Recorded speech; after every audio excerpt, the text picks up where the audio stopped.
Manhattan's West Village is known for its 19th century townhouses, cobblestone streets, and its mix of cafes and unique shops. It's also home to Day Company, a specialty store set up in 2012 and that offers tens of different types of Taiwan teas as well as Taiwan snacks.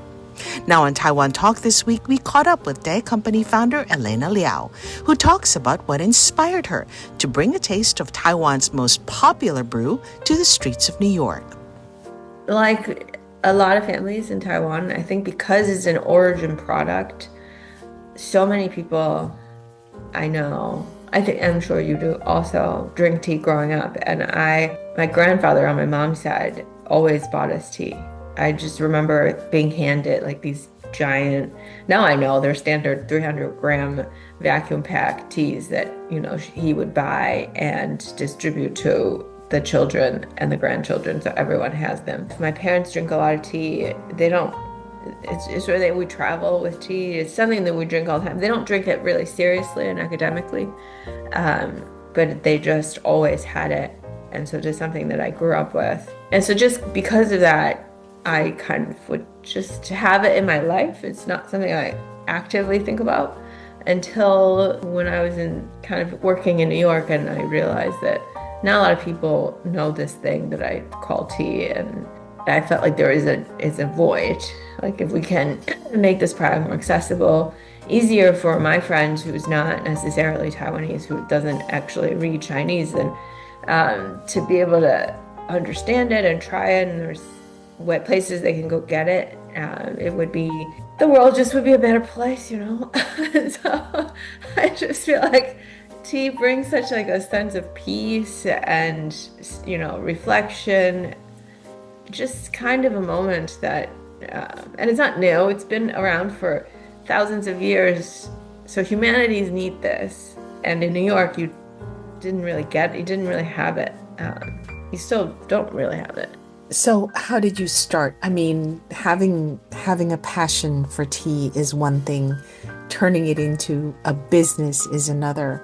Well, I didn't think that much. I was just thinking it could be a project. I was working in the corporate retail world for 10 years. Wasn't sure if that really fulfills my life as a person. So I thought I would use this opportunity to do a project. And my mother had kindly encouraged me to say, well, you didn't go to business school. Since you didn't, why don't you see it as like a project? Try it, and if you don't like it, you close it if it doesn't work. And I was 33 at the time, and she said, or you can wait for another 10 years until you're 43. It's kind of the passing of time so quickly that I should really give it a shot. And so that was kind of the starting point. I found a little storefront, small, really tiny, is our current 10th Street location, just because that's what I can afford, and that's what an experiment looks like. Before I quit my job, I was learning a lot, meaning I would go to Taiwan when I'm on holiday and just learn. I'll visit all the whatever tea farmers that would kind of meet with me, spend some time with them, trying to learn, trying to taste. It was kind of on the side. How did you find your tea farmers? How did you identify which tea farmers you wanted to work with, and what blends you wanted to feature, and then the leaves that you wanted to use? In the beginning, I was learning about the world of tea, and through that learning process, the first thing I learned was that the knowledge base for tea is vast. And not only has it has like a really, really long heritage.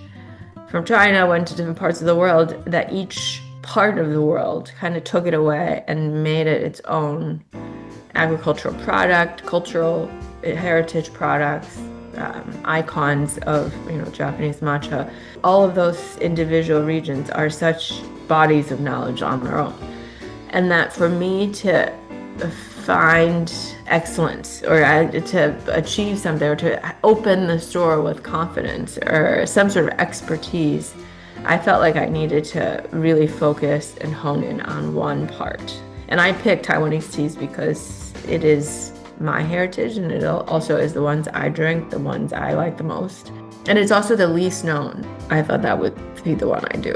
So since I only focus on Taiwanese teas, the idea was that I should really specialize and tell the story of the island.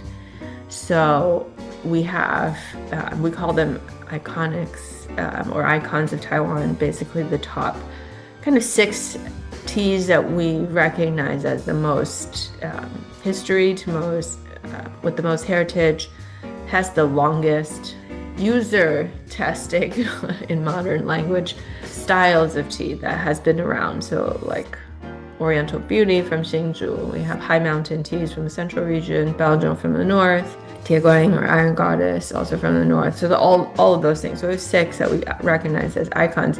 And then I get into all the little towns because I feel like if there's any region in Taiwan that produces tea, we should have it because that's our specialty and that will make us different from all the rest of the tea sellers. At the time, there's mostly generalists, meaning they carry teas from the world. It's harder for them to get into that deep level of detail in representing Yilan, for instance, where I'm from, or Taidong, which has Hong Oolong, specific, or Mishang Hongcha, Hualien. The favorite example that I use, which you hardly ever see in the U.S. marketplace, is Gangkou Cha, which is in Pingdong. It's a really small area, produces really small amounts of tea. Not a lot of families do it, and only maybe there's 4 producers, and they're all related. So things like that will carry, because we represent Taiwan. So if you ever were curious about what the island tastes like, and you come to us, and we would have the stuff to kind of show you. So that's kind of one perspective. And the second is really just making sure that we represent from an aroma profile standpoint something that's similar to what the popular palate respond to. So like a basic green tea, we have a collection of black tea. Taiwan's known for oolong teas. And oolong teas has a really wide range of aroma profiles. And how do we sort of break that apart so that if someone's coming in looking for an Wuyi oolong, for instance, from China, do we have something that's similar that can satisfy that flavor profile? And when we go to a region, generally, when we arrive, what type of tea we're searching for. And it's just about meeting the different producers and finding a fit for us in product and personality. Most of them we've worked with for a long time. What of all the teas you've discovered and you've brought into your store is your favorite so far, and why? So it's hard to find a favorite in a way that it just depends on the occasion, depends on the day, morning, after, and night. You have kind of different mood and weather patterns. Roasted tea is better for the winter, aged tea is better at night. I don't know, it just depends on the day. So I can't answer. It's like picking a child. It's your favorite. It's hard to choose. Depends on the day. You can't pick a child, can you? I think you can pick a child. I don't have children, but I could see that some of my friends could definitely pick a child that they prefer. But you can't pick a tea. You can pick a child, but you can't pick a tea. I could. Well, I don't have children, so I feel like the teas are my children. There could definitely a couple that I've reached for more often than not because they're more delicious for that moment. And there are certain teas that are there to serve a purpose, and that doesn't necessarily mean that I want an aged Baozhong from 1990 all hours of the day. I don't want that tea all hours of the day. So it just depends on, but there's certain moments for that's perfect. Or Oriental Beauty is not something I grew up with, so it's not necessarily something I reach for all the time, but it's something that we sell really, really well, and I find it delicious. But for me, that's an occasion tea, not necessarily an everyday tea. Actually, I do have a favorite activity that I do that spark joy when I make tea for myself, is that I have baskets of bags and samples. It's at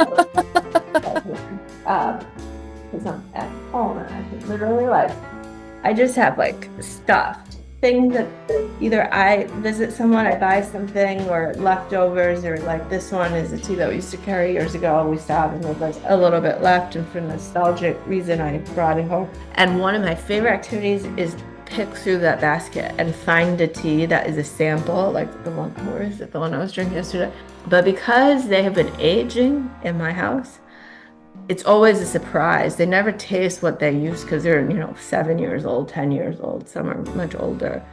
And tea changes over time. And so they become this like completely different thing. So I find a lot of joy doing that. Like, oh, like this is interesting and fun. And, so that I enjoy plenty.